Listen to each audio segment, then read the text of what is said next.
शंकराची अभिव्यक्त होण्याची जी महत्त्वाची आणि खूप स्थानं आहेत त्यापैकी हे त्र्यंबकेश्वराचं स्थान. त्याला आपण सगळी उपासना संत प्रणीत पाहतो आहोत म्हणून त्याला उद्देशून हे जे अष्टक तासगड महाराजांनी लिहिलं ते मुद्दाम आज आपल्यासमोर थोडा अभ्यास थोडं म्हणता यावं यासाठी ठेवलं.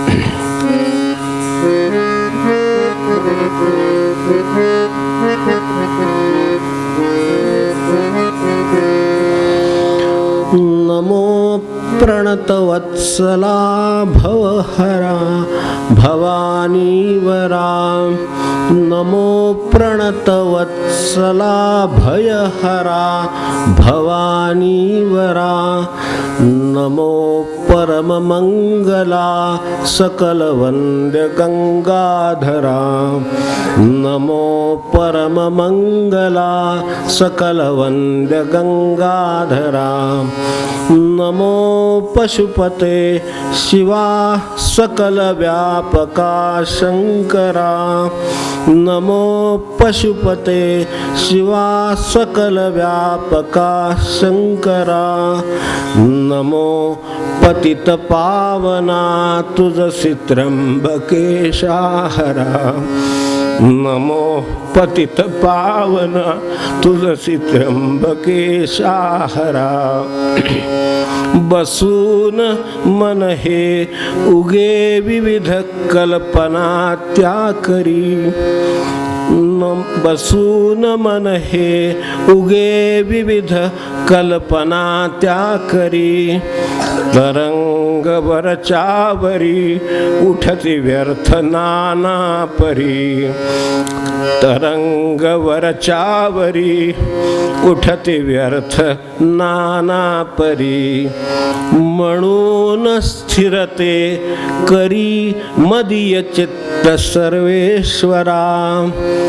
म्हणून स्थिरते करी मदीय चित्त सर्वेश्वरा. प्रसीद परमेश्वरा मजसी त्र्यंबकेशा हरा. प्रसीद परमेश्वरा मजसी त्र्यंबकेशा हरा. असे पतित मी पुरा गणित पातकाला नसे. असे पतित मी पुरा गणित पातकाला नसे.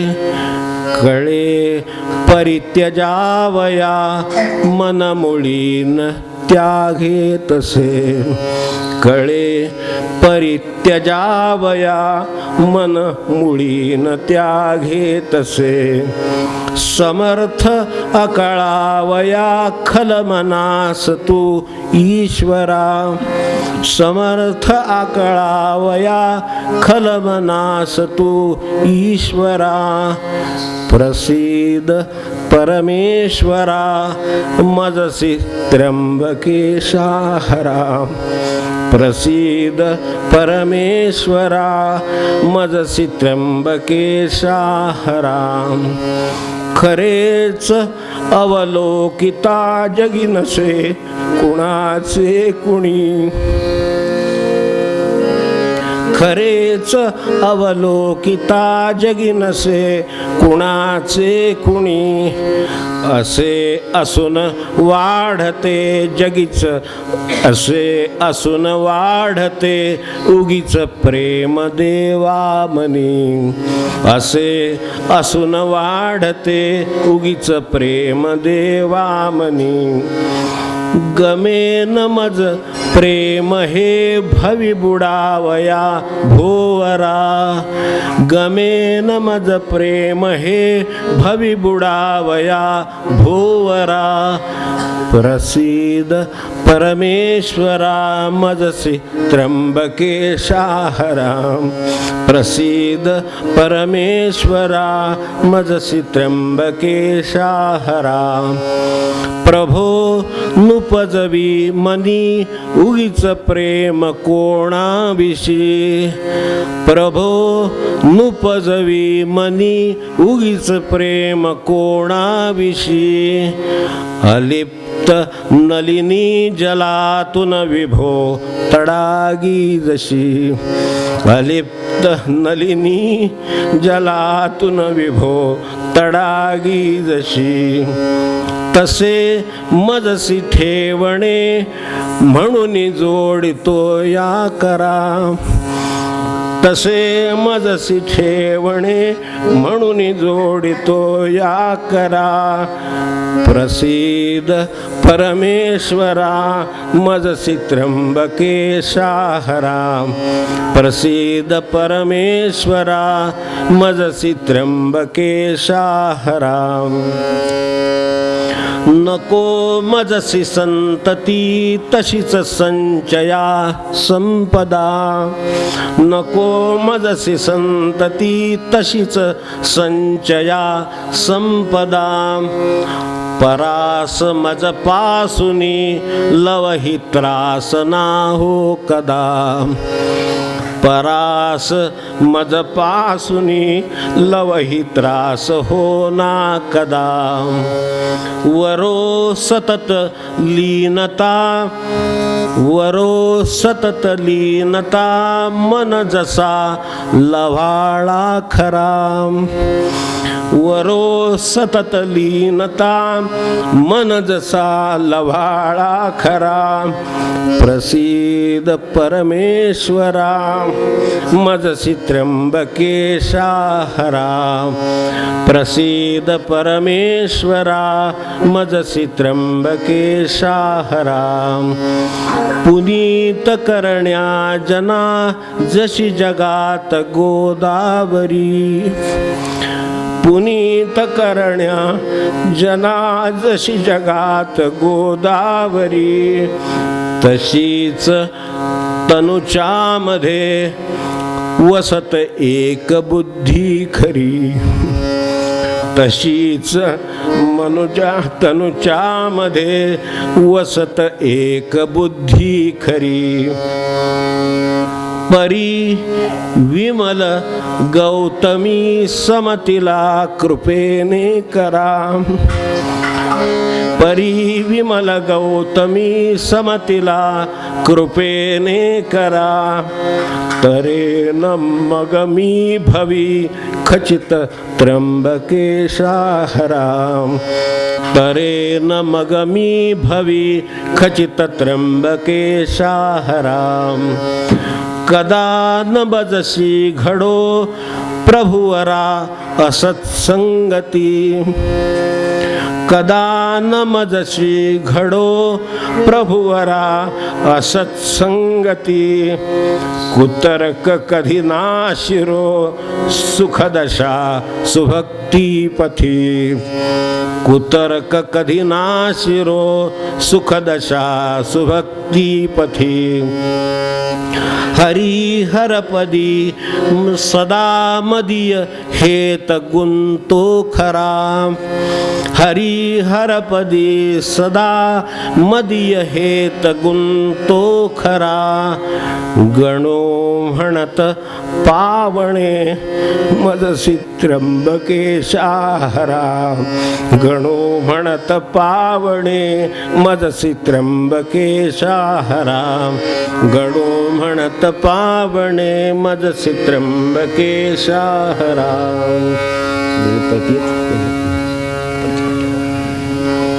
आणि म्हणू बरोबर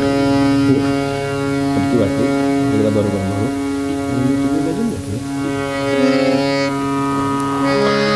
मुद्दाम सावकाश अर्थ वेगळा सांगायला लागून यासाठी म्हटलं प्रती ठेवल्यात, आपल्या पुरतात का बघा, नंतर बघून म्हटलं तरीच आहे. त्याच्याबरोबर एक अभंग आहे खाली, तो नंतर घेऊ.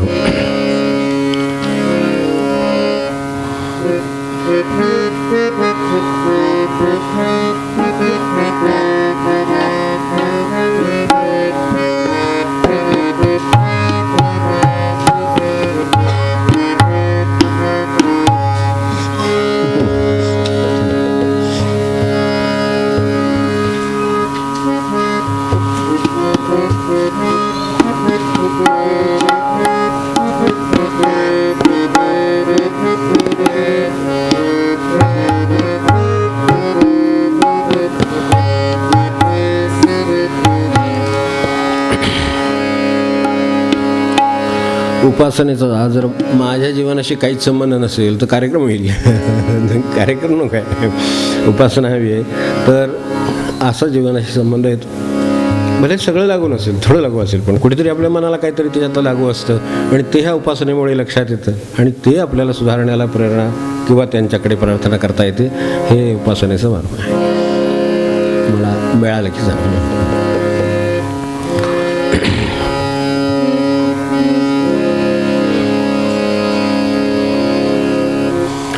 नमो प्रणतवत्सला भयहरा भवानी वरा.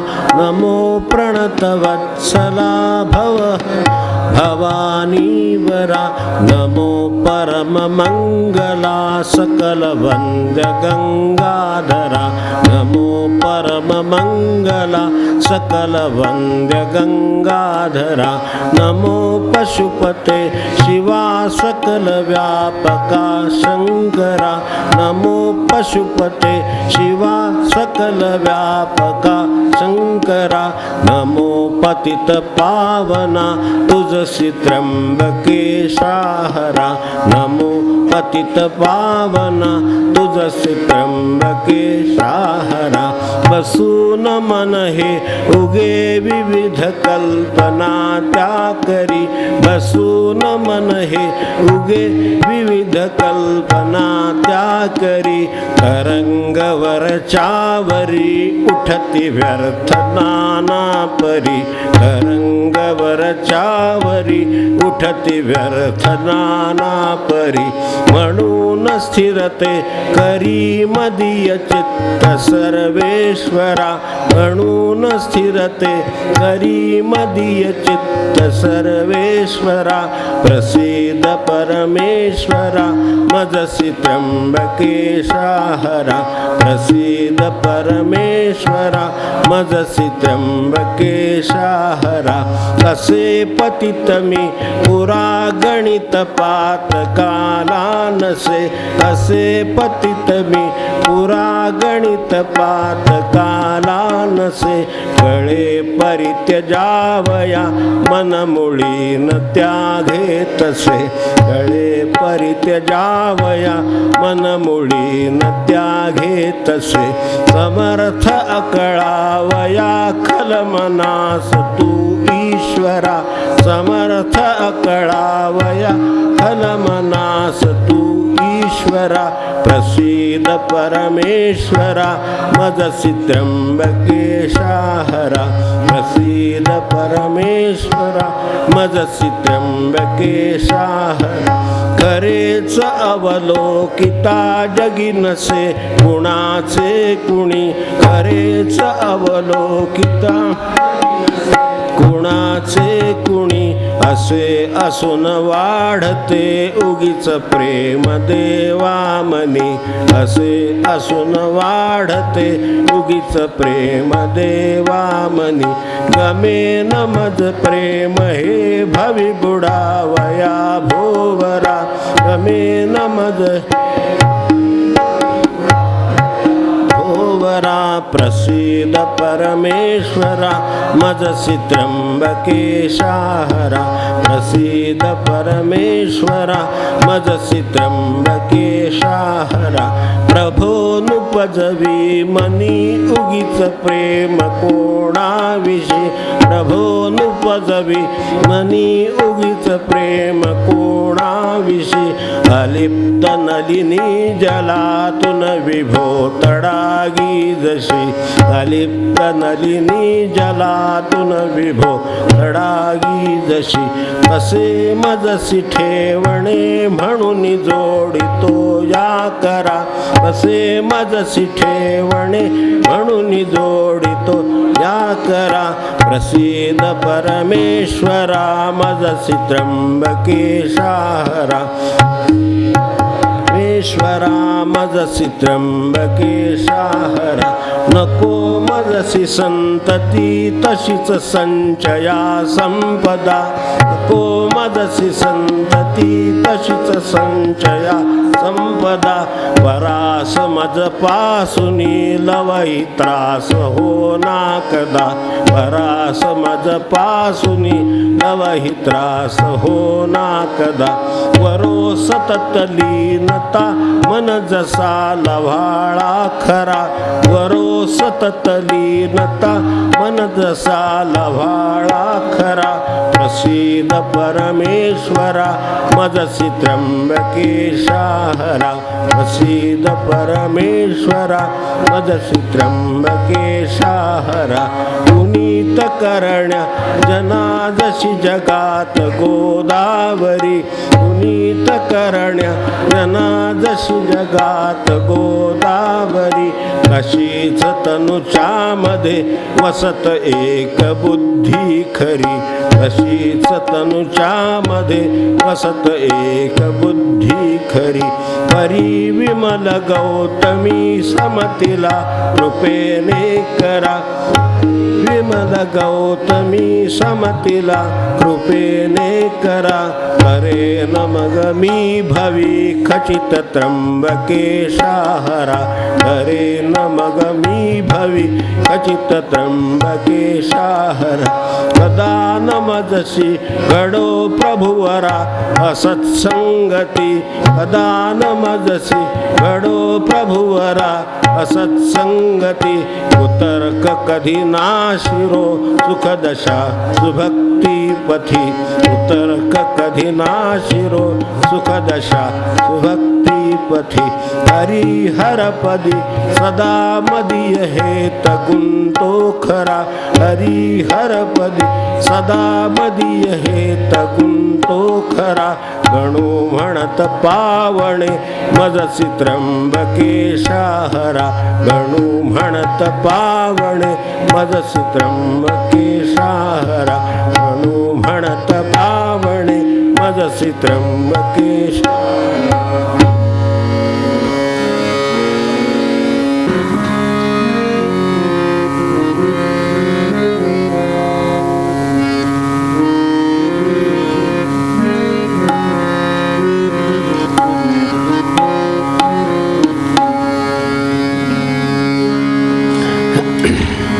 कागद असेल ते प्रार्थना करू परत एकदा मग पुढचा विषय बघूया. नमो प्रणतवत्सला भवहरा भवानी वरा नमो प्रणतवत्सला भयहरा भवानी वरा नमो परममंगला सकलवंदना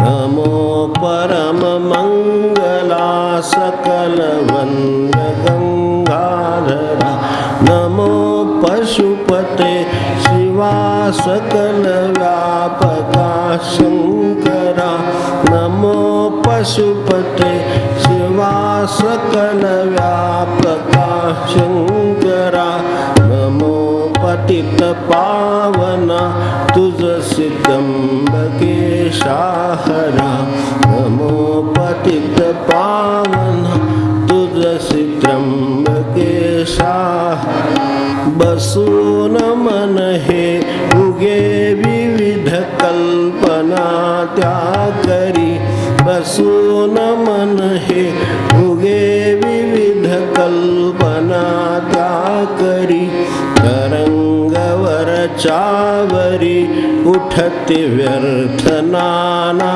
परी तरंगवर चावरी उठती व्यर्थ नाना परी, म्हणून स्थिरते करी मदीय चित्त सर्वेश्वरा, म्हणून स्थिरते करी मदीय चित्त सर्वेश्वरा, प्रसीद परमेश्वरा मजसी त्र्यंबकेशा हरा, प्रसीद परमेश्वरा मजसी त्र्यंबकेशा हरा, असे पतित मी पुरागणित पातकाला नसे, असे पुरागणित पातकाला नसे, कळे परित्यजावया मनमुळी न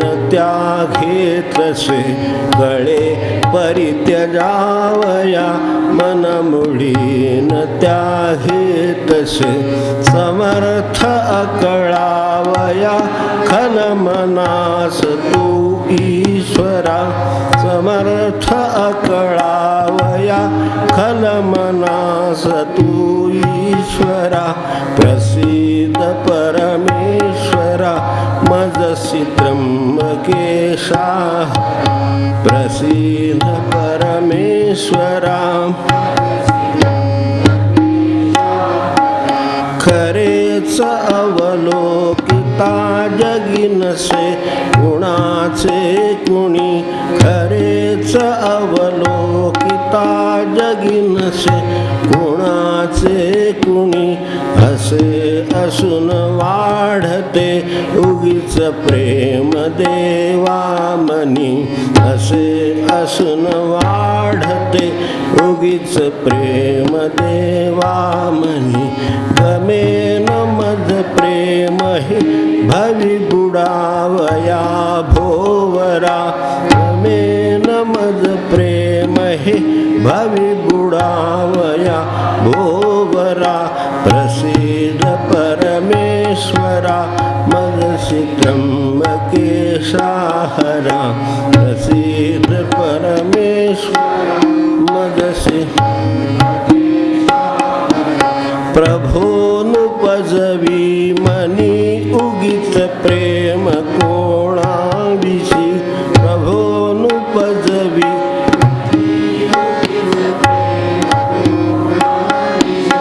अलिप्त नलिनी जलातून विभो तडागी जशी, अलिप्त नलिनी जलातून विभो तडागी जशी, असे मजसी ठेवणे म्हणून जोडितो या करा, असे मजसी ठेवणे म्हणून जोडितो या करा, प्रसीद परमेश्वरा मजसी त्र्यंबकेशा हरा, प्रसीद परमेश्वरा मजसी त्र्यंबकेशा हरा, नको मजसी संतती तशीच संचया संपदा, को मजसी संतती तशीच संचया संपदा, परास मज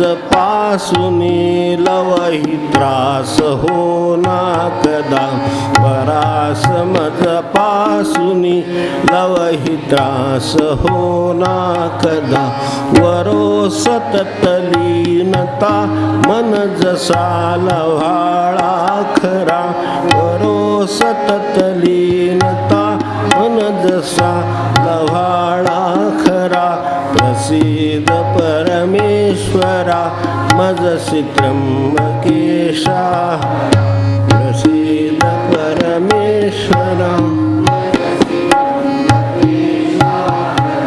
पुनीत करण्या जना जशी जगात गोदावरी, पुनीत करण्या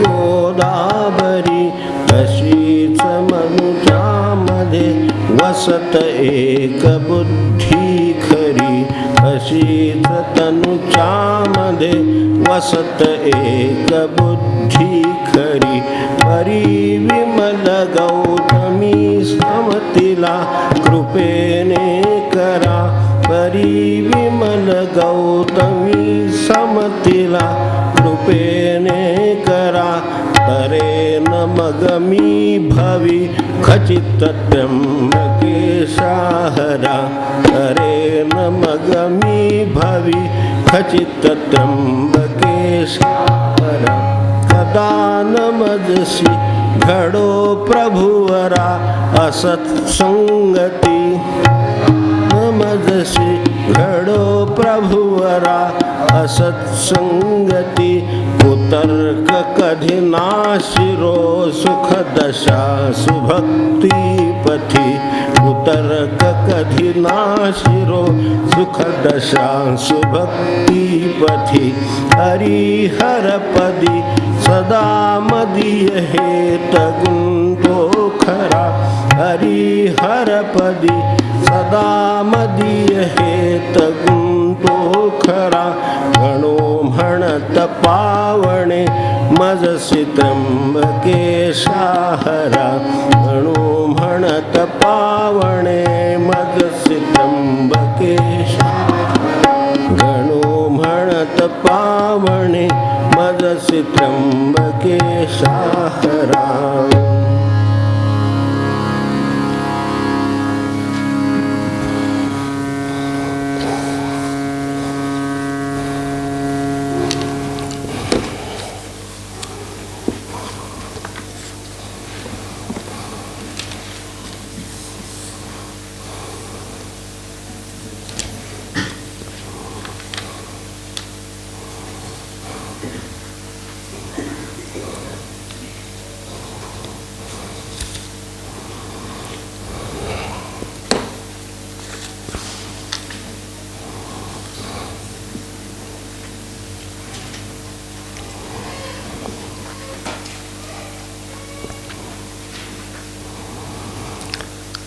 आता ह्या परवा काळासंबंधी जे उपासनेचं आत्ताचं प्रमुख अधिष्ठान त्या शिवाच्या स्वरूपाविषयी थोडंसं चिंतन करूया. आपल्याला या बाबतीतल्या तशा बऱ्याच पारंपरिक भेदांना सामोरं जावं लागतं. मग विचार मनात येतात, संस्कार तसे होतात. शैव आहेत, वैष्णव आहेत, अमकं आहे, उभं आहे, आडवं आहे, अमकं काय गंध लावा अमकं काय. प्रत्येक बाबतीत हे असे विचार आणि या गोष्टी आपल्यापर्यंत अशा तऱ्हेने येऊन पोचतात की मनुष्याला असं वाटतं माझी उपासना अशी आहे आणि मी शंकराची करावी की नाही, किंवा हे आणखीन मी सोमवारी असं केलं तर काय होईल. काय माणसाला कुठे आणून ठेवले उपासने सगळा देव एक आहे. तो उभा गंध लावा, आडवं गंध लावा. खरं सांगायचं त्याच्या आत काय आहे ते बदललं तर उपयोग उघडावा आणि तर आडवाला, भस्म फासा नाही तर टिळाला. आज जे आहे ते जर काही बदल झाला नाही तर ह्या उभ्याने आडव्याने काय होणार आहे का, गंधाने आणि टिळाने भस्माने काय होणार आहे का, हेही संतांचं सगळं सांगून झालेलं आहे. शास्त्र काय म्हणतं हा एक स्वतंत्र विषय. म्हणून आपण म्हटलं आपण सगळा जो काही उपासनेचा हा काही योग आहे हा सगळा संतप्रणीत आहे. त्यांनी हे अनेक वेळेला सांगितलं. हरिहरा नाही वेद नका करू हो वाद. अगदी महाराजांच्या अभंगापासून तुकोबांच्या अभंगापासून प्रत्येक ठिकाणी आहे.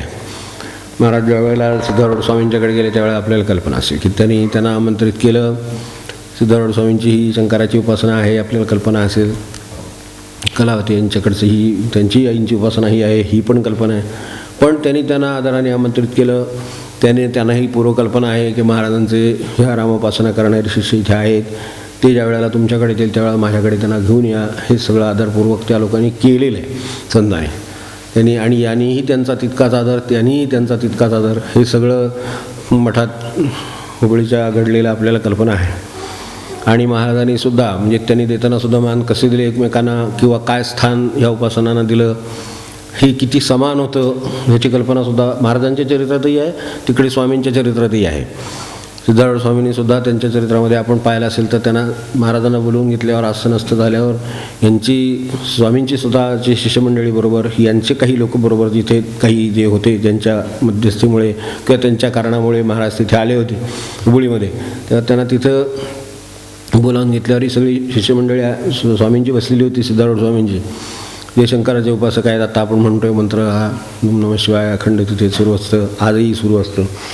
तर असं असून त्यांनी महाराजांना आदरासन देऊन सांगितलं की हे शिष्यवर्ग आहे, हे परमार्थात काय करू इच्छितात, प्रगती करू इच्छितात, यांना मार्ग दिलेले आहेत, यांना आपण काही मार्गदर्शन करावं. मग आता पंथाचं काय झालं अवस्था अलीकडे आपण बघतो आणि संत पुरुष कुठे होते ते आपण बघतो. आणि महाराजांनी त्याच्या उत्तरादाखल 2 शब्द बोलताना त्यांनी सांगितलं की आपल्याला माझी एवढीच विनंती आहे की आपले गुरु आपल्याला जे सांगतायत ते आपण करावं, त्या पलीकडे मी काय सांगा.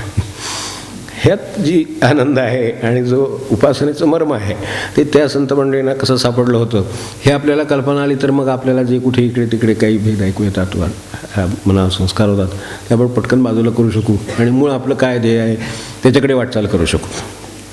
तेव्हा हे वाटचाल करण्यासाठीच हे उपासनेचे दिवस वेगवेगळ्या निमित्ताने आपल्याकडे योजलेले आहेत. त्याच्यामध्ये एका बाजूने देश काल त्याची जी परिस्थिती आहे, तर काही वेळेला ग्रहांची स्थिती असते, काही वेळेला वातावरणाची अनुकूलता असते, त्या सगळ्याचा विचार करून हे वेळा आणि हे निवडलेलं असतं.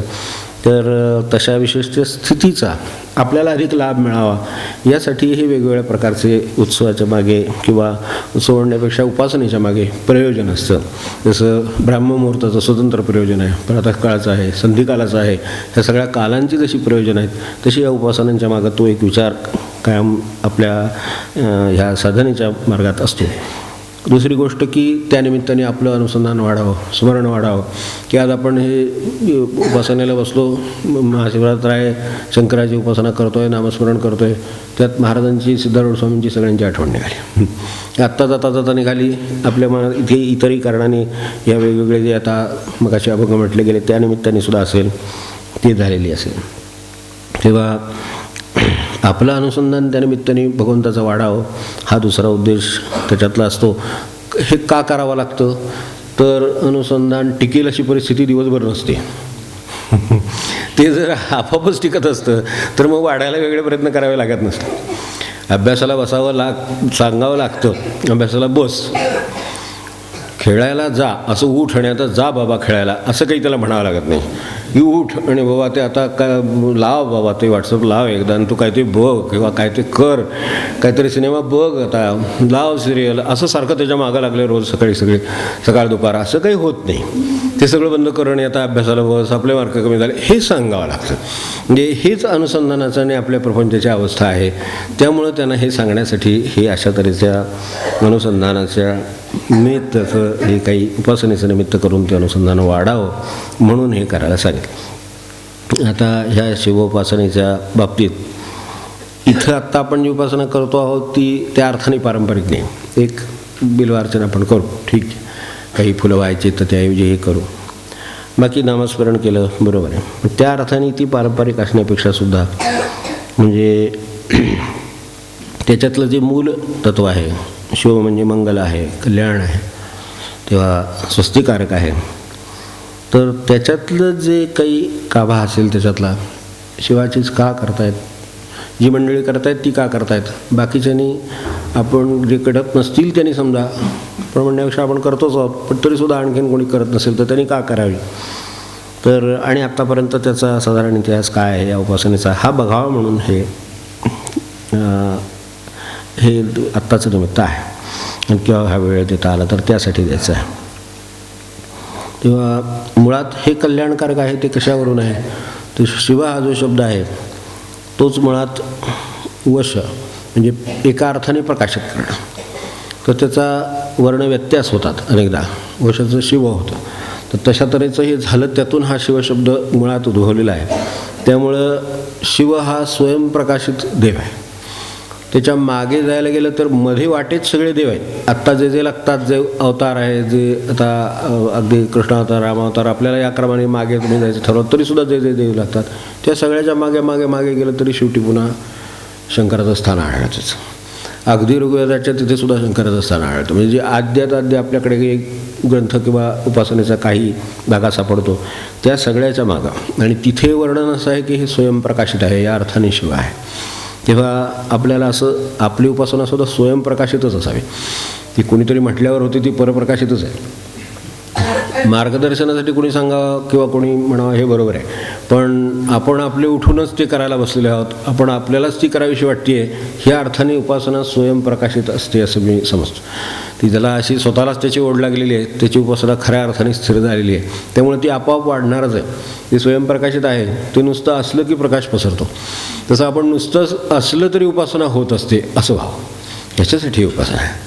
स्वयंप्रकाशित असण्याचं शिवाचे वैशिष्ट्य काय आहे की मी आहे म्हटल्याबरोबर नाम चालू आहे, मी आहे म्हटल्याबरोबर सद्भाव आहेत असं ते असेल, असं यावं, हे सगळं यावं म्हणून हे सगळे समोर ठेवलं तर ते येण्याची शक्यता आहे.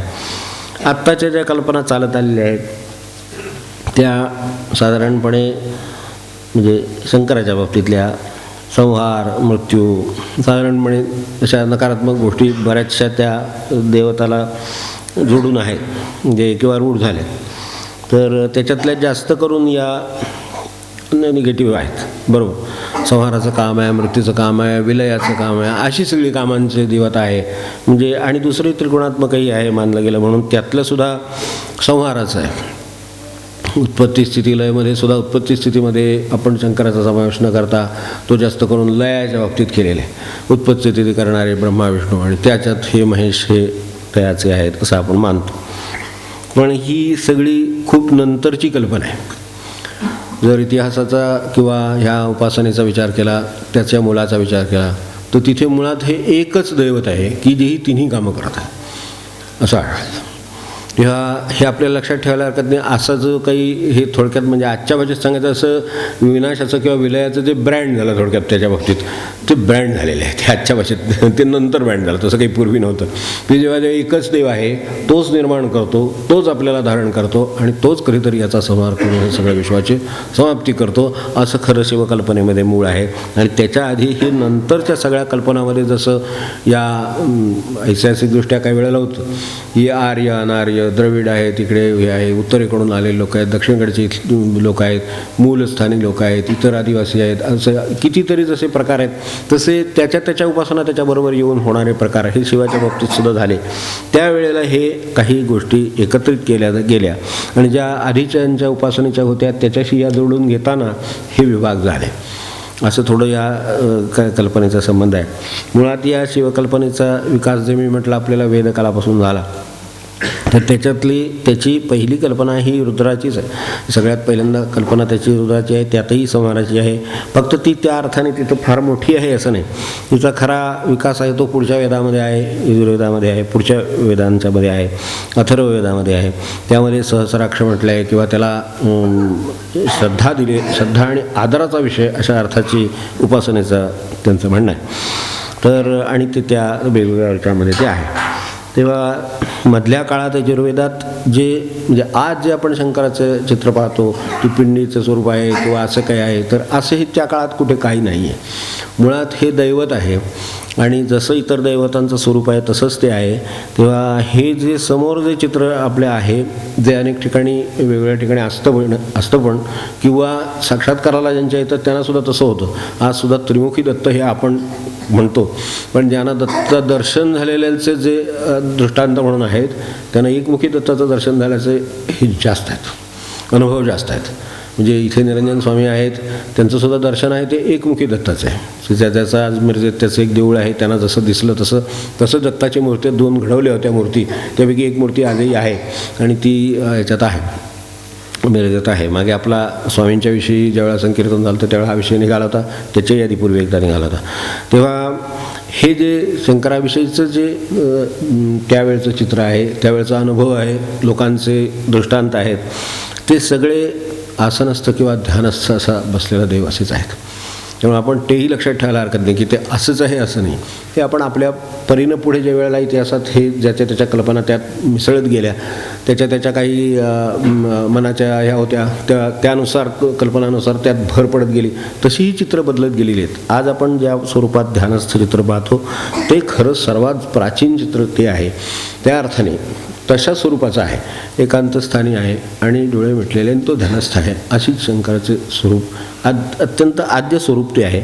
आणि अनुभवायला येणारी गोष्ट पण तीच आहे. मलाही असं म्हणावं असं वाटतं की ती प्रत्यक्षात शंकराचा जे अनुभव येतो तो असा तऱ्हेचा काही येत नाही, हाच येतो. आणि म्हणून मुद्दाम हे आसनस्थ किंवा ध्यानस्थ असं स्वरूप या देवतेचं आहे. नंतर ही अशी एक देवता विलक्षण आहे की ज्या देवतेचे किती प्रकारचे संबंध, किती प्रकारच्या विषयांशी शास्त्रांशी संबंध आहेत, म्हणजे कल्पना करणंसुद्धा अवघड आहे. म्हणून ह्याला आद्य मानलं आहे. ह्या दैवतामध्ये आद्य का असेल ह्याची कल्पना येते. पुढे पुढे जशी शास्त्र निघाली तसं त्या शास्त्राचा देव निघाला. असे वेगवेगळ्या शास्त्रांचे देव आहेत, वेगवेगळ्या विषयांचे देव आहेत, त्या शास्त्रांची दैवत आहेत. पण तशी शंकराच्या बाबतीत नाही, कारण त्याचा सगळ्यात इतक्या शास्त्रांशी संबंध आहे. म्हणजे हे योगी आहेत त्यांच्याशी त्याचा संबंध आहे, हे वनवासी किंवा आदिवासी समाज आहेत त्याच्याशी संबंध आहे, शस्त्रविद्येशी संबंध आहे, तर हे किरात आहेत हे आहेत यांच्याशी संबंध आहे. किती प्रकारचे म्हणजे ही पुराण कल्पनेमध्ये हे सगळ्या मधल्या काळात सगळ्या देवतांशी किंवा सगळ्या प्रकारच्या शास्त्रांशी विषयांशी संबंध असलेली ही आद्य देवता आहे. ते त्र्यंबक हे सुद्धा नाव आहे किंवा तृतीय नेत्र हा जो विषय निघाला हा त्र्यंबक शब्दाचाच एक आविष्कार. इथे आत्ता त्र्यंबकेश्वर जे म्हटलेलं आहे तर त्या त्र्यंबकचा अर्थ 3 प्रकारचा होतो. त्यातला जो 3 अंब म्हणजे पिता, एक बाजूने पिता असा अर्थ आहे ज्यांच्यापासून उद्भवलं असेल मूळ. तर हे उद्भवलेलं दैवत असं आहे की जे दैवत पृथ्वी आकाश आणखी तेज याच्यापासून निर्माण झाला. म्हणजे ह्या दैवताची उत्पत्ती कोणापासून झालेली नाही. ती ज्या वेळेला केव्हा हे विश्व आकाराला आले त्यावेळेला जशी महाभूतं आकाराला आली तशी ह्या 3 महाभूतापासून जन्माला आलेलं म्हणून किंवा त्यापासून आकाराला धारण केलेलं म्हणून दैवत हे त्र्यंबक आहे. म्हणून त्यात उल्लेख त्र्यंबकही आहे तो जो आहे तो त्र्यंबक शब्द तिथून आलेला आहे. तेव्हा आपल्याला ही लक्षात ठेवायला हरकत नाही की असं कुठल्या स्वरूपाचं इतर दैवतांसारखं किंवा अवतारांसारखं मातापिता असं स्वरूपाचा यात संबंध नाही आहे. हे त्र्यंबक हे 3 म्हणजे एका अर्थाने असं आहे. आणि दुसऱ्या अर्थाने हे पण आहे की हे जसे ह्या 3रा डोळ्याची जी कल्पना आली, 2 डोळे हे सर्वांना आपल्याला अनुभवाला असलेली गोष्ट आहे जे दृश्य दाखवतात. आणि हा 3रा तृतीय नेत्र मात्र त्या अर्थाने पण त्र्यंबक आहे. तर 3रा नेत्र कारण त्याचा अर्थ दुसरा डोळा हा पण आहे अंब या शब्दाचा. तसे 3 तृतीय नेत्र म्हणजे 3 नेत्र असलेला 3रा नेत्र असलेला असं दैवत म्हणून हे आद्य दैवत आहे. तशा तऱ्हेचा आविष्कारही इतर कुठे आढळत नाही आपल्याला, तो फक्त या दैवताच्या ठिकाणी आढळतो.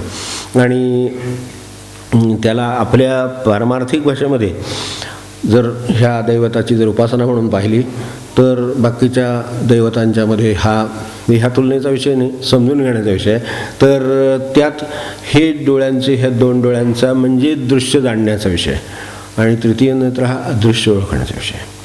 तेव्हा ते शंकराच्या या उपासनेमध्ये आपण लक्षात ठेवावं की त्याला हे या अर्थाने जसं सहस्राक्षर सहस्रपाद सगळीकडे म्हणलेलं आहे, पण हे आहे हे वेगळ्या स्वरूपाचं आहे.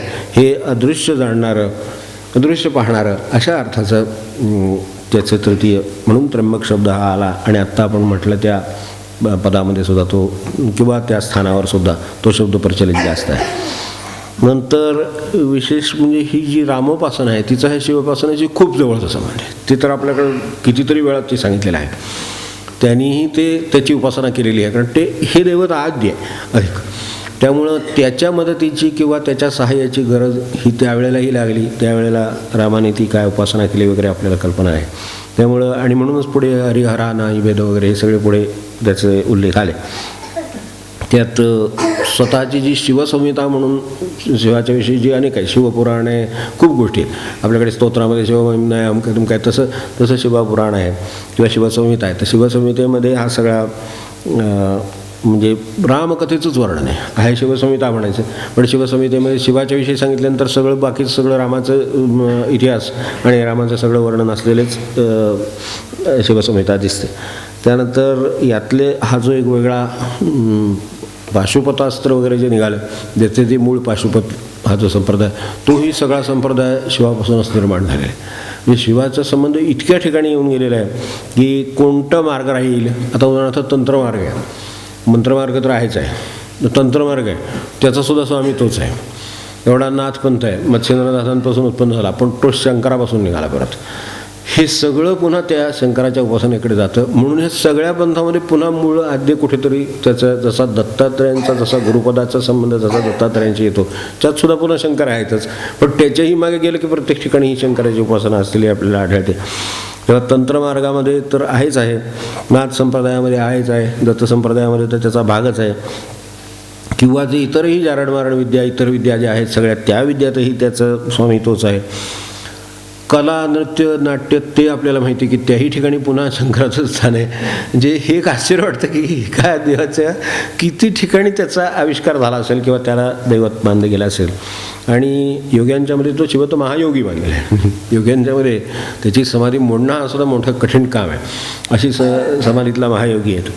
त्यामुळं अशा अनेक शास्त्रांशी विषयांशी त्याचा संबंध आहे.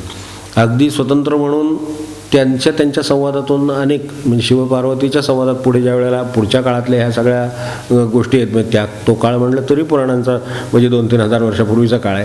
तर त्याही काळामध्ये पुन्हा जे काही संवाद आहेत त्याच्यातून काही शास्त्र जशी ही आत्ता तंत्रमार्ग सांगितला मंत्रमार्ग सांगितला तसं ज्यांना कल्पना असेल त्यांना शिवस्वरोदय म्हणून शास्त्रही माहिती असेल. तेव्हा शिवस्वरोदय हे एक स्वतंत्र शास्त्र आहे. त्याच्याशी पुन्हा शंकराचा संबंध आहे. त्यांनीच ते सांगितलेलं आहे. ते उलगडून दिलेलं शास्त्रही त्याचंच आहे. प्राणाची जी शक्ती आहे किंवा श्वासाची जी शक्ती आहे प्राणशक्ती आहे तिचा निरोध करणं किंवा अभ्यास करणं आपल्याला त्या शास्त्राशी काही संबंध नसला तरी शंकरांनी त्याच्यावर प्रकाश टाकून ठेवलेला आहे एवढं खरं. आपण त्यांनी शंकरांनी टाकलेल्या प्रकाशाने जो काही निर्माण होतं त्याचं अभ्यास करावा किंवा न करावा किंवा त्यात जावं का न जावं जशी वेगवेगळी असंख्य शास्त्र आहेत. आपल्याला वाटलं शिकावं न वाटलं न शिकावं अशी आज कितीतरी शास्त्र आहेत. तर पण ती निर्मिता जो कोण त्या शास्त्रांचा निर्माता जो असतो तो आहेच आहे. तसं ते शास्त्र निर्माण करणारा जसा आहे तसा हा शिवस्वरोदय हा जो ग्रंथ आहे जे 400 श्लोकांचं 395 श्लोकांचं हे स्वतंत्र शास्त्र आहे.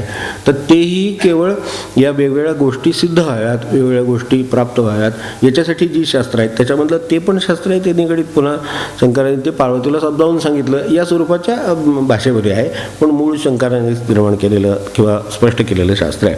म्हणजे याच्यामध्ये सूर्यनाडी चंद्रनाडी वगैरे जे आपण ऐकतो किंवा ज्ञानेश्वरीत त्याच्यावर मध्येच प्रकाश येतो एकदम ते सुषुम्ना वगैरे म्हणजे योगाचं वर्णन करता करता तर ते जे सगळं शास्त्र आहे ते सगळं याच्यावरच आहे. मग ते संबंधशास्त्र हे दाखवतं. अर्थात त्यात पुन्हा निम्मा भाग हा आहे की श्वासाचा स्वर ओळखणं श्वास ओळखणं हा जो विषय त्यातला आहे शिव स्वरोदयामधला त्याच्यात ते ओळखता येईल. पण ते पॅथॉलॉजीच्या रिपोर्टसारखं आहे. ते त्यांना रोग बरा होत नाही काय आहे ते कळतं मग पुन्हा औषध घ्यावंच लागतं. तसं ते शास्त्राचं प्रत्येक बाबतीत जसं असतं तसं हे आहेच. त्याच्यात ते कळतं की ती चंद्रनाडी आहे का सूर्यनाडी आहे का काय आहे हे ओळखणं एक वेळ सोपं आहे. पण त्याचा जो पुढचा वापर आहे आणि त्याच्यावरनं कर्म बदलणं हा शास्त्र आहे. मात्र जसं इकडे एक थोडंसं अपरगत असेल पण ज्योतिषी शास्त्र आहे तशा अर्थाचं हे पण एक शास्त्र आहे की कोणती कर्म कोणत्या वेळेला करावी अशा स्वरूपाचं. आणि त्याचा संबंध अगदी आत्तापर्यंत विचार केला तर अगदी समर्थ संप्रदायातले अगदी अलीकडचं म्हणजे आपल्याला कल्पना असलेलं म्हणजे समर्थांच्या हातात एक जी कुबडी असते ती त्या शिवस्वरोदयासंबंधीची आहे एवढं लक्षात ठेवलं तरी बस आहे. आपल्याला काही तपशिलात जायची गरज नाही. एक स्वरूप समजून घेतो की ज्याची आपण उपासना करतो आहोत त्याचं स्वरूप काय आहे तर त्याची जी सूर्यनाडी आहे की म्हणजे 2 नाकपुड्यातून आपला होणारा श्वासोच्छ्वास समजा तर त्याची ह्यातून होतोय का त्यातून होतोय आपलं शास्त्र सांगतंच नेहमी शरीराचीच मुळात यंत्रणा आहे की दरवेळेला याचाही काही काळ वापर होतो काही काळ त्याचाही वापर होतो. इमर्जन्सी अरेंजमेंट तर आहेच आहे ती पण त्याच्याचबरोबर ताण पडू नये यासाठी दोन्हीचाही वापर होतो. तो कुठल्या वेळा चालला हे ओळखण्याचं शास्त्र मुळात आहे.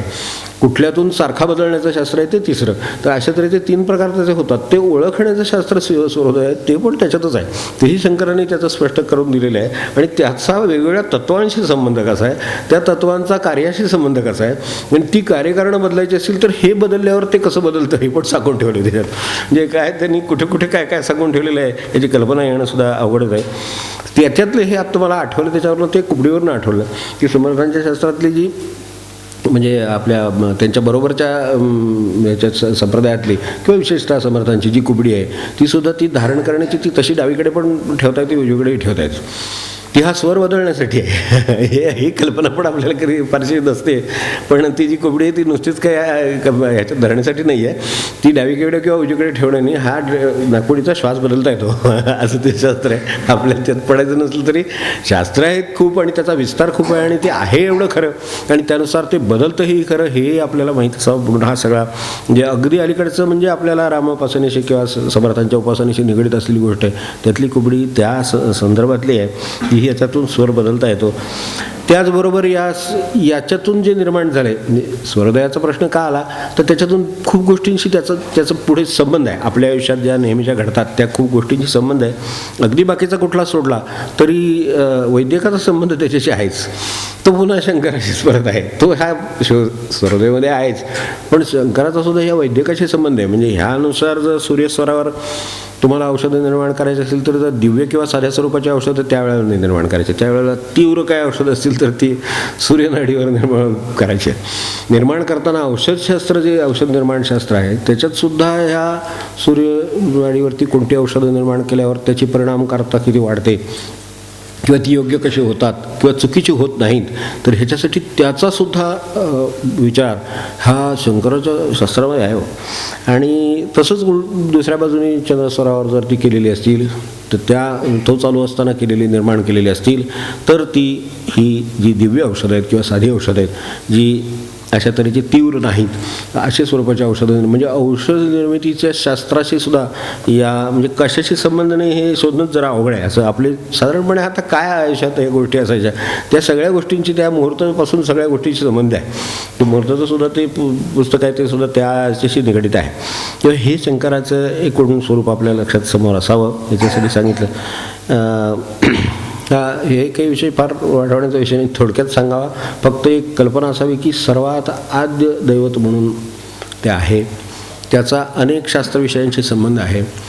त्याच्या संबंधीची अगदी वेदापासून पुराणांपासून अगदी प्रत्यक्ष अनुभव घेणाऱ्या आज अखेरच्या सगळ्या संतांपर्यंत हे सगळं आहे. यामध्ये भेद काही नाही. सगळं पुन्हा जातं आणि पुन्हा ते त्या शंकराच्या ठिकाणी येऊन आता त्यातल्या त्यात जे शिवपुराण आहे ते बाकीचं ठीक आहे, ते त्याची संहिता 1 लक्ष संहिता त्या काळात होती, तरीही त्यातली अगदी सगळं नाहीचं झालं तरी अजून 24,000 श्लोकांची संहिता आहे आज. म्हणजे तरीही ती काही कमी आहे असं वाटत नाही मला, कारण 24,000 श्लोकांची एक संहिता वाचून होणं सुद्धा अवघड आहे. समजून घेणं वापर पुढचं त्याचा पुढचा नंतरचं. पण ती संहिता ही समाजातल्या व्यवस्थेबद्दलची नीतीबद्दलची असं सांगणारी संहिता आज 24,000 श्लोकांची आहे. ती 24,000 संहिता आज उपलब्ध आहे. त्यातली 1-2-4 नीतिवचनं बघायला हरकत नाही. पुण्येन याति देवत्वम हे त्यावेळेला त्यांनी शंकराची जे आज्ञा किंवा शंकराचे जे उपदेश म्हणून सांगितलं आहे तर पुण्यकर्म करा देवत्व प्राप्त होईल. तर हा त्यांचं त्याच्यावरती विवरण आहे पुढे, पण आपल्याला थोडक्यात ते कळू शकतं. अपुण्यो न रकम व्रजेत या भाषेत सांगितलेलं आहे की पुण्येन याति देवत्वम. ह्या एक वचन म्हणून सांगितलेलं. तशी 4-5 वचनं आहेत बघण्यासारखी की धर्मेण धनमाप्नोति, म्हणजे धर्ममार्गाने नुसत्या जर जात राहील मनुष्य तर चांगली गोष्ट आहे, तर तो वैभव किंवा समृद्धी मिळवू शकेल इथपर्यंत जाईल असं त्यांचं म्हणणं आहे. अधर्माने विनाश होतो हेच काही वेगळं सांगायला नको. धर्माने माणसाची समृद्धी होते, त्या अर्थाने त्यांनी धनप्राप्त होती असं म्हटलं ठीक आहे, समृद्धी होईल म्हणजे प्रेयसाची व्यवस्था झाली. पण तपसा दिव्यरूपता, तुम्हाला जर दिव्यत्व मिळवायचं असेल तर तपच करावं लागेल. तेव्हा हे मार्ग त्या काळात यालाही फार 18 पुराणातलं एक पुराण आहे ते, म्हणजे आता ते किती पुराणकालीन असेल हे वेगळं सांगायला नको, पण ते त्या पुराणातलं हे 4थं पुराण मानलं जातं. त्या पुराणात हे शिवाच्या पुराण जे आहे जे शिवाच्या आदेशाने लिहिलं गेलेलं आहे त्याच्या उपदेशावर सांगितलं गेलं आहे.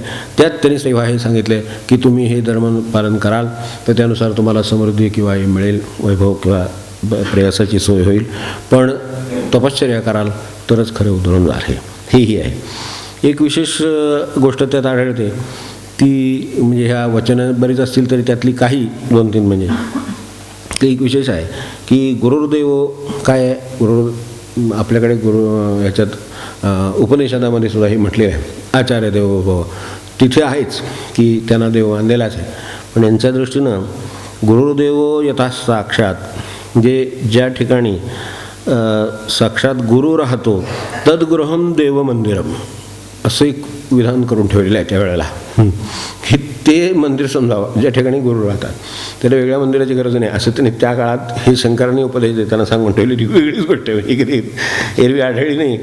तर गुरुदेव येतात साक्षात तद्गृहदेव मंदिरम असं एक म्हटलेलं आहे. नंतर परोपकाराबद्दल मात्र मुद्दाम सांगितलेलं आहे की त्याच्यासारखा श्रेष्ठ धर्म नाही. बाकी तुमचं काय असेल ते असू दे, पण परोपकार हाच धर्म आहे म्हणा असं त्यांचं म्हणणं आहे. हे शंकराकडून मिळणारे जे आपल्याला या दैवताकडून मिळणारे जे उपदेश आहेत त्यातल्या अगदी 1-2-4 गोष्टी एवढ्या समोर ठेवल्या. परोपकार सदृशो नास्ति धर्म. तेव्हा हे बाकीचे आपण केलेले भेद असतील, पण परोपकाराला काही बाकीचे कसले भेद नाहीत. गरज आहे आणि तुम्ही मदत केलेली आहे इतकं साधा परोपकार आहे. तर हा मोठा धर्म आहे या अर्थाने. परोपकार सदृशो नास्ति धर्म. त्यांच्या वास्तविक धर्मकल्पना किती या असतात, कडव्या असतात आणि किती माणसं त्याच्यावर विचार करत बसलेले असतात, पण त्यांनी सरळ सांगून ठेवले परोपकार हा धर्म मोठा आहे सगळ्यात. आणि ज्ञानाच्या बाबतीत हेही सांगितलं की परोक्षम अपरोक्षंच. त्यामुळे त्याची त्यांनी स्पष्ट कल्पना दिलेली आहे की अध्यात्म तुम्ही प्रपंच विज्ञान मिळवा, ते पण लक्षात ठेवा की प्रपंचज्ञान हे शेवटी अविद्या आहे. त्यामुळे शेवटी विज्ञान प्रपंचज्ञान हे सगळं परोक्ष ज्ञान हे अस्थिरम असं त्याचं वर्णन केलेलं आहे. ते स्वतः अस्थिर असतं आणि तुम्हाला अस्थिर ठेवतं. किती योग्य पद्धतीने व्याख्या केली असेल ही, अशा तऱ्हेची व्याख्या काही आपण ऐकली नाही. आपण बघा घरदार मुलं बाळं माणसं सगळे आपले प्रपंचात सगळे हे जे सगळं आहे याचं कितीही ज्ञान असलं तरी ते ज्ञानही अस्थिर असतं आणि आपल्याला अस्थिर ठेवतं. ती परिस्थिती पण अस्थिर ठेवतं आणि त्यामुळे सतत अस्थिरतेमुळे स्वाभाविकपणे मनुष्य निराशा दुःख ते पुढचं सगळी यादी लागू होते. ते त्यांचं म्हणणं आहे की ते परोक्ष ज्ञान आहे. त्यामुळे त्याच्यावर तुम्ही जे गरज असेल तेवढं करा, पण खरा भर अपरोक्ष ज्ञानावर द्या.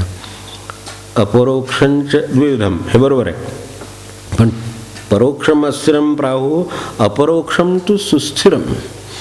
अपरोक्ष ज्ञान हे सुस्थिर आहे, नुसतं स्थिरसुद्धा नाही.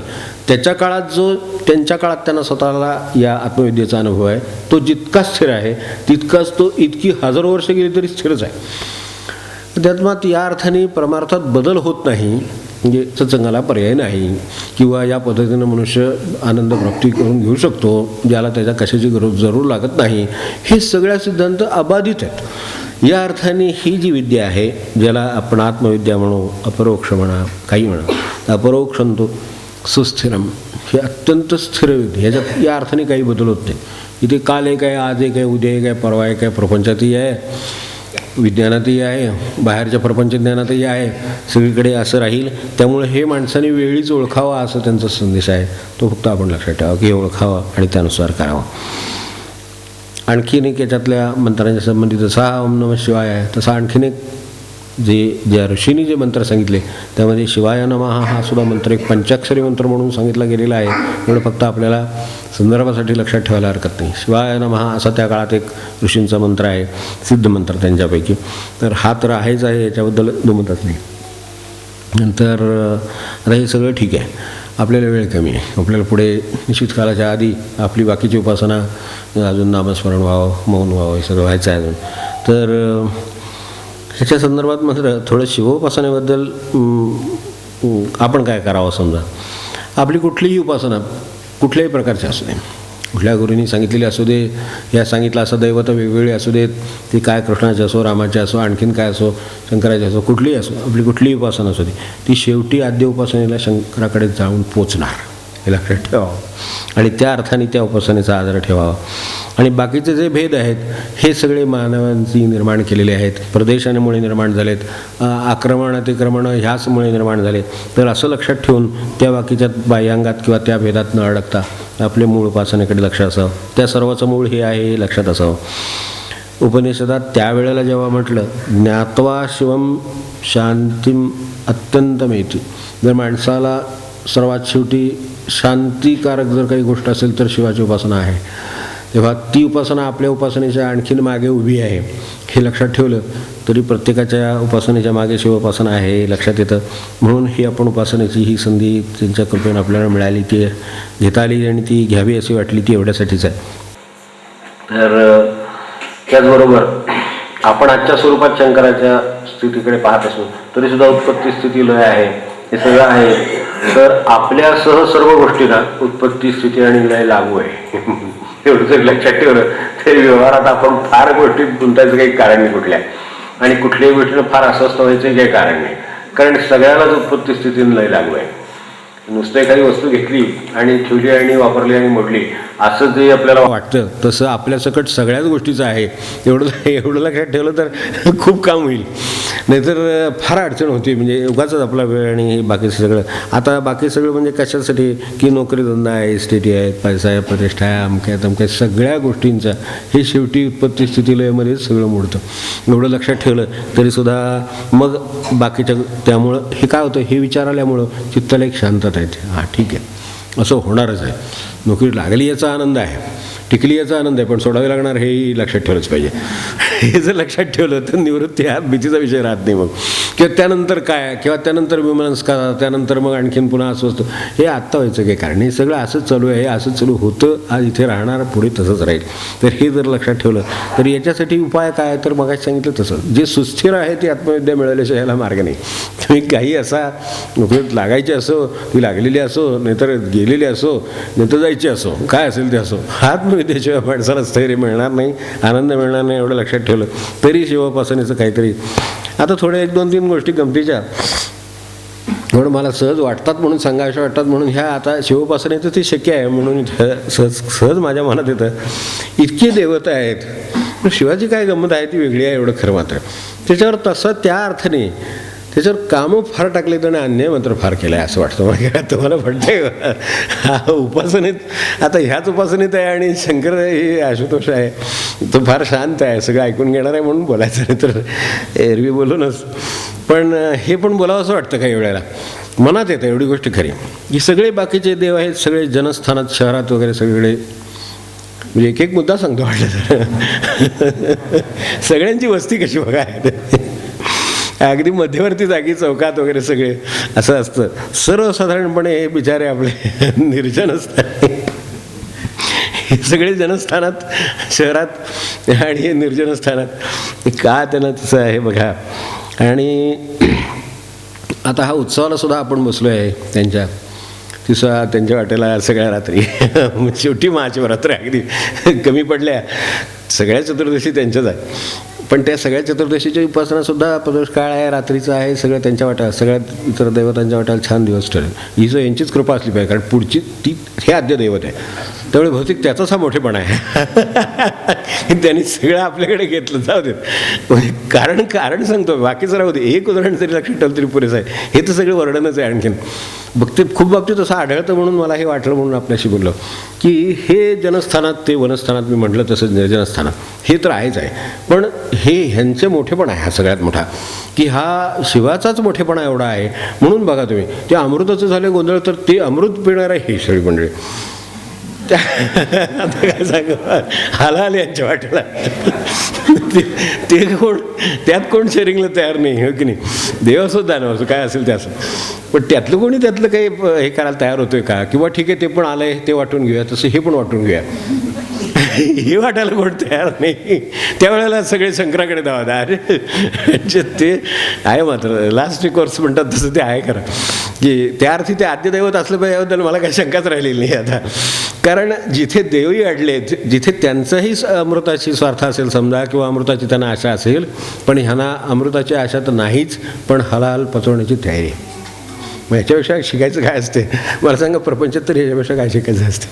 त्यामुळे त्या अर्थानं सुद्धा शंकराची उपासना असावी, कारण ह्या सुखाला सर्व नात्याचे जोडी ती नसले तरी तसं आहे, नसे नाते करी दुःखा पूरके जगते खरी. तर तिथे हेच येईल परत. तर तिथे सुद्धा देवांच्या बाबतीत सुद्धा हा मला विशेष आढळतं की ह्यांच्या बाकीचं राहू द्या, साधं तुम्ही विचार करा. म्हणजे हे उपासनेत एक थोडी 5 मिनिटाची गंमत म्हणून मी सांगितलं. इथं सगळ्या हे जे देव मंडळी आहेत, बाकी सगळे देवांचे हे प्रकार आहेत, प्रत्येकाच्या वाट्याला ते ह्याला हे आवडतं, त्याला ते आवडतं, त्यांनी सगळ्यांनी आपापले कलर सगळे वाटून घेतलेले आहेत. बघा गंमतच आहे, गंमत म्हणून सांगतो एक 5 मिनिटं फक्त, जरा थोडा आपल्याला थोडा इतका ताण नको म्हणून. तर सगळ्यांच्या वाट्याला अगदी रंगीबेरंगी सगळं त्यांनी करून घेतलेलं आहे. ह्यांना निळंच आवडतं, काळंच आवडतं, ठरवून टाकलेलं आहे. मग काय प्रश्न नाही. आता ते सगळ्यांच्या वाट्याने तसंच सगळ्याच बाबतीत झालेलं आहे. म्हणजे ह्याचं सुद्धा नाही. नैवेद्याची बघा तुम्ही, एक साधा एक नैवेद्य हा विषय हा देवाचा आहे का? ह्या सगळ्यांचे पंचपक्वान्नाचे इतके प्रकार आहेत. प्रत्येक देवाचं याला ते आवडतं, त्याला ते आवडतं. ह्यांच्या विचारायला वाटायला दैवात नाही तर काय नाही. ते केवळ इतके थोर आहेत, ती थोरवी कळावी म्हणून मी हे मुद्दे सांगितले, बाकी काही नाही. हे माझ्या लक्षात आलं की अरे हे सगळं आता ज्या वेळेला त्याचा क्रोध बरोबर आहे, शंकराचं ह्याच्या बाबतीत ते पण आहे. राहण्याचं तर आपल्याला सांगितलंच, वेळेचं सांगितलंच. त्यातसुद्धा पुन्हा बघा हे सगळ्या बाकीच्या दैवतांचं हे सगळं लोकांत प्रिय आणि ह्यांच्या वाटेल एकांत प्रियता त्यांनी ठरवूनच टाकलेले आहे. त्यांना तिकडं वनातच राहायला आवडतं. सगळे इकडचं रिझर्व केल्यावर ते तिकडे जाणार, दुसरीकडे कुठं जाणार. त्यामुळे ते आपले बघा तुम्ही शंकराची स्थानं आहेत सगळीकडे, जिथे तिथे, कुठे ह्याच्यावर डोंगरावर, कुठे निर्जन वनात, चालता येत नाही, जाता येत नाही, पायाने जावं लागतं, गाड्या जात नाहीत, असे ठिकाणी बरोबर सगळी ही सगळी अगदी रोडवर असतं सगळं.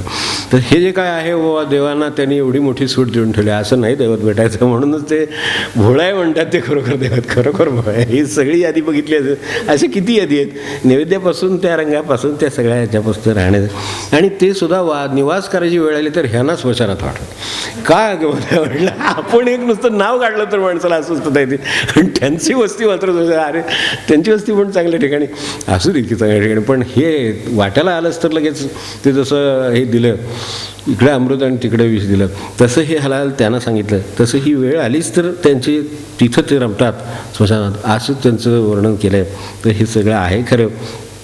काय आहेत जीवनात ही गोष्टी शिकण्यासारख्या आहेत की हे म्हणजे त्यांचा भोळेपणा आहे, त्यांचा स्वभावाचा मोठेपणा आहे हा सगळा, किंवा त्या अवताराचं किंवा त्या दैवताचं हे केवढं मोठेपण असेल की जे हे सगळ्यांच्या सुखाचं सगळं देवांच्या सुखाचं करतं. असं एकच दैवत आहे की जे दानवानं सुद्धा वर देऊन टाकतं.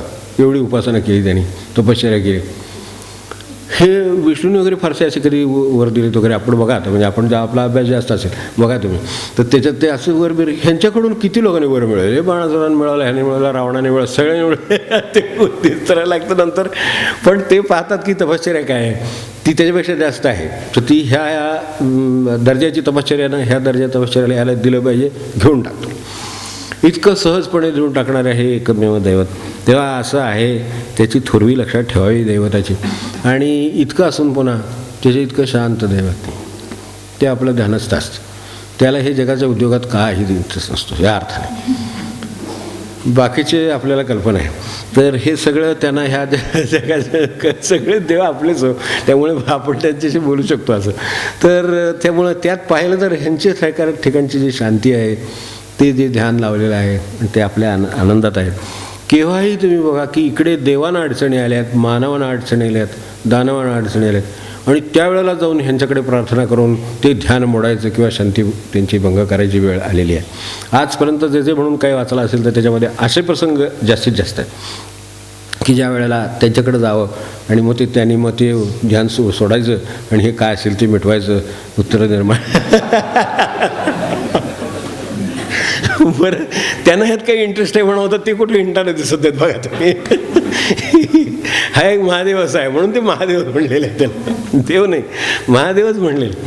हे महादेवतच असं आहे की ज्यावेळेस फक्त ह्या कुठल्या ह्याच्यात कशात नसतं बघा. काय ते कसले माणसांच्या त्या ह्याच्या असू दे, बरगडी त्यांच्या काय त्यांचे व्यवहार असू देत, काय युद्ध असू देत, काय ते देवांचं असू देत, ते कसलंच जे असू देत ते त्यात कधी पडले, ते शांतपणे आपल्या रानात कुठे ते त्याच्यात ध्यान लावून बसले. असं ह्यांना अडचणी निर्माण होत सगळ्यांना, सगळे दावा जाऊन त्यांचं ध्यान बिघडवून त्यांना त्यात प्रपंचात ओढून ते सगळं करून घेतात. एवढं थोडं भोळं दैवत आणि असं आपल्याला मिळणार नाही.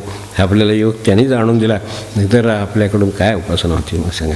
तेव्हा भेदाभेद नाही. आता बघा की ह्यांच्याकडनं वर देताना कधीही भेदाभेदाचा विषय नाही. त्यात बाकीच्या दैवतांच्या ठिकाणी ह्या गोष्टीतसुद्धा हे आढळेल की ते बरोबर कसं हे फरक करतात. तसं यांच्यात फरक नाही, काय नाही. किंवा त्यांच्याकडून ही आत्मविद्यासुद्धा त्यांच्याकडून म्हणजे आपलं ते खरं कामच आहे. शिवप्रणित आत्मविद्या आहे, त्यांनी त्याच्यावर चिक्का मारलेलंच आहे. तर ती आपण या निमित्ताने करावी आणि त्याचं महत्त्व ओळखावं. आणि त्यासाठी हे असं शिवशब्दातच कल्याण आहे, शिवशब्दातच त्या माणसाचं आत्मकल्याण आहे. तेव्हा ते त्याला ते द्यायची ज्याची तयारी आहे त्याच्याकडे मागावं आणि तीच प्रार्थना करेन. म्हणून त्याने ती प्रार्थना केली. हे प्रार्थनेच्या अर्थात काही गेलो नाही, कारण त्या मनाने खूप स्पष्ट आहे. पण बघण्यासारखं आहे की त्यांनी त्याला ते त्र्यंबकेशा हरा नमो पतित पावना तुझसी त्र्यंबकेशा हरा हे तेच करू जाणे, म्हणूनच त्यानं ही प्रार्थना दासगणू महाराजांनी केली. आणि काय असेल असं आप्पा इथं आहेत, त्यांना आनंद झाला असेल की त्याचं एक बरं वाटतं की दादांचं काहीतरी म्हटलं बाबा आज असं तरी निदान काय जमेल तसं म्हटलं. पण त्यांनी त्यांची आठवण केली आणि त्या आठवणीच्या मार्गाने आज हे स्मरण असं शंकरांचं करता आलं. गणू म्हणत पावणे मदसी त्र्यंबकेशा हरा हे जे म्हटलं तसं आपण आपल्याला त्यांनी पाहावं असं म्हणलं तर ते पावतील असे देव आहेत. ह्या सगळ्या जे काही त्यांचे स्वरूपाचे जो इतिहास संक्षेपाने आपल्यासमोर ठेवला त्यावरून लक्षात आलं असेल.